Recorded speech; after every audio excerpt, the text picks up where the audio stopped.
बिस्मिल्लाहिर्रहमानिर्रहीम। मैं हूं आमिर भट्ट। आप देख रहे हैं सिटी 5 टीवी। बढ़ते हैं आज की ताज़ा तरीन खबरों की तरफ।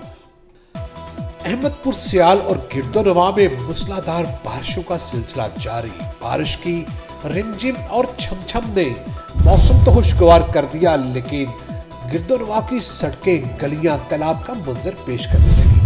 मजीद तफसीलात जानेंगे हमारे नुमाइंदे मोहम्मद अरफान हरपल से। जी अरफान, निगाह कीजिए।